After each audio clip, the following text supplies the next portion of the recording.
खबर लखनऊ से, जहां वन मंत्री दारा सिंह चौहान ने निर्देश जारी किए हैं। वैश्विक महामारी कोरोना को ध्यान में रखते हुए ये निर्देश जारी किए गए। केंद्र सरकार की गाइडलाइंस के मुताबिक काम किया जाना चाहिए। जू और लायन सफारी में कोरोना को लेकर सारी व्यवस्थाएं होनी चाहिए। इस बात को सुनिश्चित करना जिम्मेदार अधिकारियों की जवाबदेही बनेगी।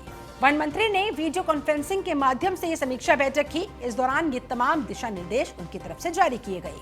सभी जिला वन अधिकारियों से विभागीय कार्यों को लेकर उन्होंने जानकारी ली, समीक्षा की, पूरा ब्यौरा मांगा। 25 करोड़ वृक्ष लगाने के टारगेट की प्रगति रिपोर्ट कहां तक पहुंची है, इसकी भी समीक्षा करते नजर आए। प्रदेश के सभी चिड़ियाघरों में जीव जंतुओं की सुरक्षा पर ध्यान देने की बात कहते दिखे। कर्मियों की थर्मल जांच पर विशेष ध्यान देने के निर्देश जारी किए गए।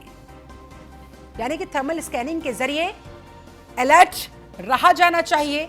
कहीं भी कोई भी अगर संदिग्ध दिखता है तो फिर तुरंत उसकी जानकारी डॉक्टर से संपर्क साधते हुए, संबंधित अधिकारियों से संपर्क साधते हुए आगे पहुंचाई जाए, ताकि समय रहते ट्रीटमेंट शुरू किया जा सके। उधर उत्तर प्रदेश के मेरठ में कोरोना से एक और संक्रमित मरीज की मौत का मामला सामने आया है। इस तरह से कोरोना से मरने वालों की संख्या यहां 3 हो गई है। मरने के बाद चंद्रपाल की रिपोर्ट पॉजिटिव आई है।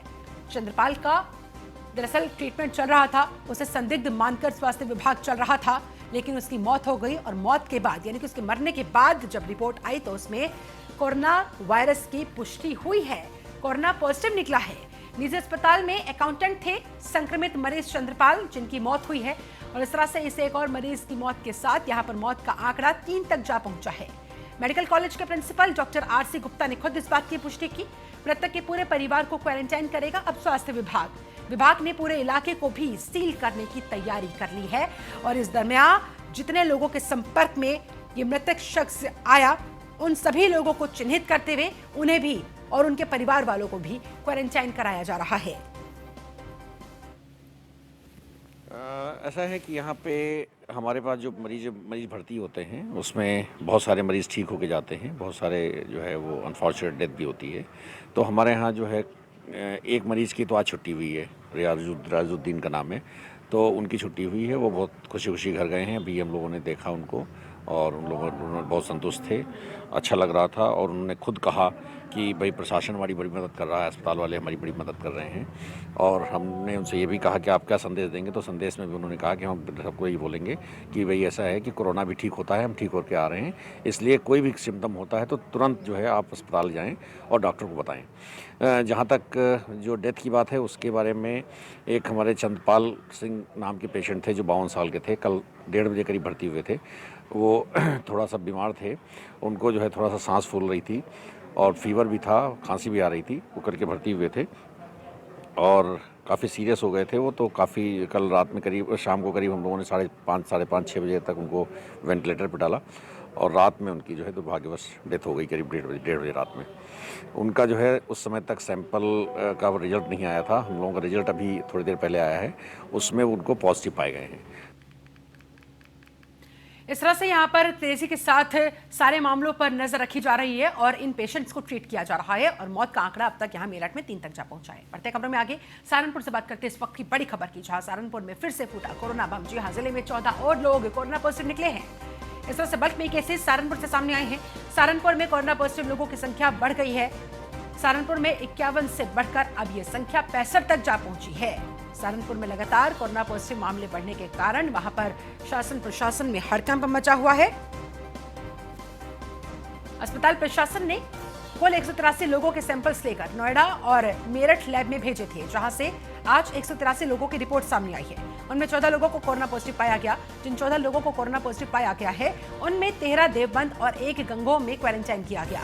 सहारनपुर मुख्य चिकित्सा अधिकारी बीएस सोडी ने खुद मरीजों की पुष्टि की।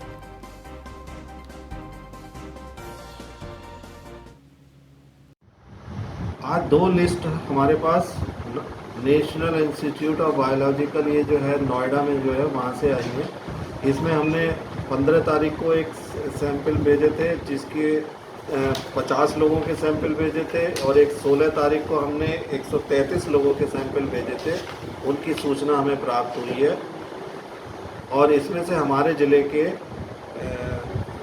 14 केस पॉजिटिव हैं, 51 और 14 65 अब हमारे ज़िले के कोरोना पॉजिटिव केसेस हैं और इसमें जो है ये लोग हमारे देवबंद में 13 लोग क्वारंटाइन हैं और एक हमारा गंगों का है जो गंगों में क्वारंटाइन है। अब इसके डिटेल्स हम आपको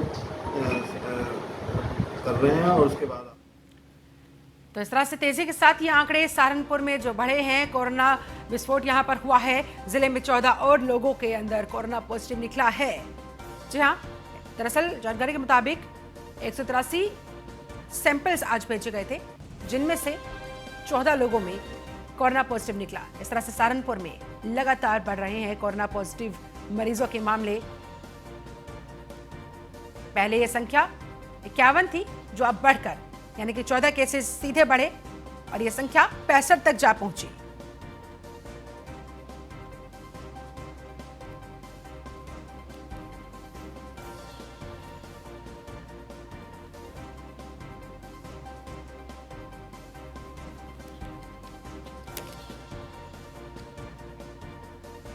तो सहारनपुर में 14 नए मामले कोरोना पॉजिटिव सामने आए हैं। एक साथ बल्क में ये 14 केसेस सामने आने के बाद यहां पर प्रशासन में हड़कंप मचा हुआ है। गौरव सैनी हमारे साथ, हमारे संवाददाता और ज्यादा जानकारी के साथ जुड़े हुए हैं। गौरव, 51 से संख्या यहां पर 65 तक जा पहुंची है। ये जो 14 नए केसेस सामने आए हैं, क्या कुछ इनके बारे में डिटेलिंग मिल पा रही है? जी बिल्कुल, देखिए मैं आपको बताना चाहूंगा कि जो आज 181 लोगों की रिपोर्ट आई है, उसमें से 14 लोगों की आज पॉजिटिव रिपोर्ट आई है, जिसमें कि अब टोटल अगर सहारनपुर के अंदर कोरोना पॉजिटिव की संख्या देखी जाए तो कुल मिलाकर के 61 हो गई है। तो कहीं ना कहीं देखा जाए तो इस तरीके से कोरोना पॉजिटिव लोगों की संख्या सहारनपुर के अंदर लगातार बढ़ रही है, जिससे कि प्रशासन में हड़कंप मचा हुआ है। दूसरी ओर देखा जाए तो इन लोगों की जो रिपोर्ट आई है, मेरठ और नोएडा के वहां से लिस्ट जारी हुई थी, इसके बाद 14 लोगों की रिपोर्ट आज पॉजिटिव आई है। शुक्रिया आपका गौरव सैनी, इस पूरी जानकारी को हम तक पहुंचाने के लिए। खबर अब नोएडा से। लॉकडाउन के मद्देनजर एक्शन में विधायक पंकज सिंह, जी हां, सेक्टर 5 और सेक्टर 62 के कम्युनिटी किचन का वो निरीक्षण करते नजर आए। इस दौरान पंकज सिंह ने कहा कि इस संकट की घड़ी में कोई भी भूखा ना रहे, कोई भी भूखा ना सोए। इस संकल्प को और इसे सुनिश्चित करने के लिए मैं यहाँ पर आया हूँ। खुद जाकर वहां पर कम्युनिटी किचन में उन्होंने स्थिति का जायजा लिया। विधायक ने जरूरतमंदों के लिए तैयार हो रहे भोजन को देखा, उसके वितरण की समीक्षा की। कितनी साफ सफाई के साथ वहां पर कितनी मात्रा में भोजन बन रहा है, इसकी समीक्षा करते नजर आए विधायक पंकज सिंह। नोएडा प्राधिकरण की तरफ से संचालित दरअसल ये कम्युनिटी किचन किया जा रहा है। नोएडा प्राधिकरण के प्रयासों पर विधायक पंकज सिंह ने धन्यवाद भी दिया। इस दौरान एसीई प्रवीण मिश्रा और प्राधिकरण के कई अधिकारी मौजूद नजर आए। अगर जिले में कोरोना संक्रमितों के आंकड़ों की बात करें तो जनपद में 3 और कोरोना पॉजिटिव सामने आए हैं, जिससे जिले में कुल कोरोना पॉजिटिव मरीजों की संख्या बढ़कर 95 तक जा पहुंची है।